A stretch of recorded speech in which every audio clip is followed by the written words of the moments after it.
वो घनघोर जंगल में तप तप करतरी तपस्या करतरी काहे खातिर वो अड़भंगिया शिव के पावे खातिर लेकिन सबे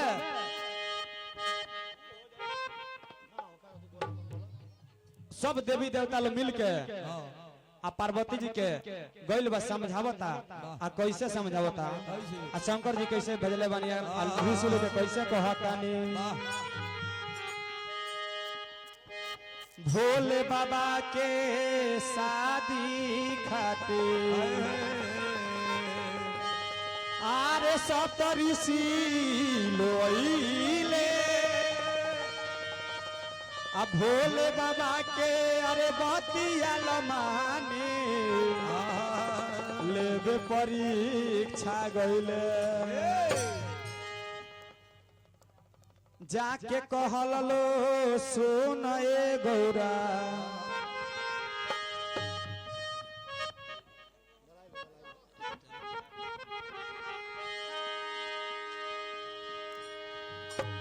अरे जाके कहल लो सुन ए गौरा अरे झूठे बड़ू ध्यान में लागल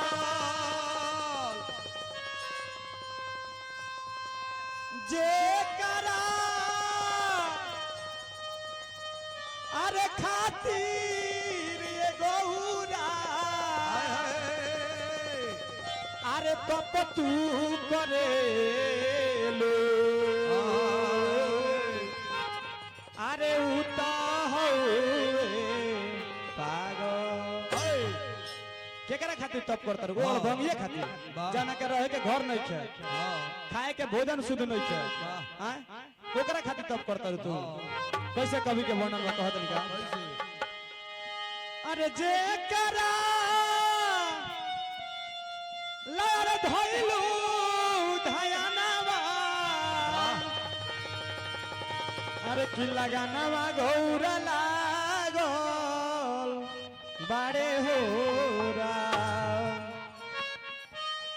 अरे तो लाग जाई भगिया में अगिया लाग जाई भगिया में अगिया सजन तोहर पागल पर हो लाग जाई भगिया में अगिया सजन तोहर पागल लाग जाई भगिया में अगिया सजन तोहर पागल पर हो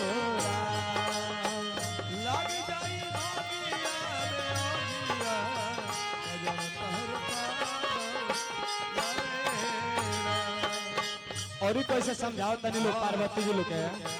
सप्तऋषि लोग स्वर्ग लोक से आइल बा ये धरती पर आ समझा दे लोग कहते लोग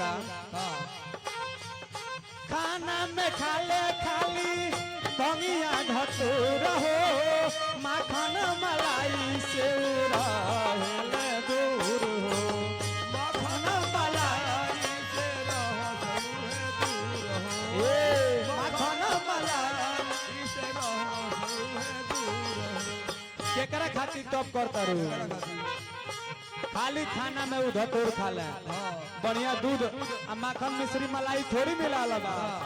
हई गरम गरम पूरी थोड़ी मिला बा उनकरा के उहे भावेला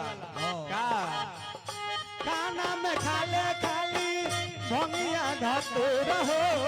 माखन मलाई से रहले दूर हो माखन मलाई से रहले दूर हो माखन वाह कैसे के काही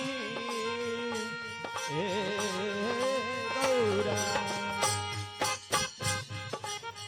करले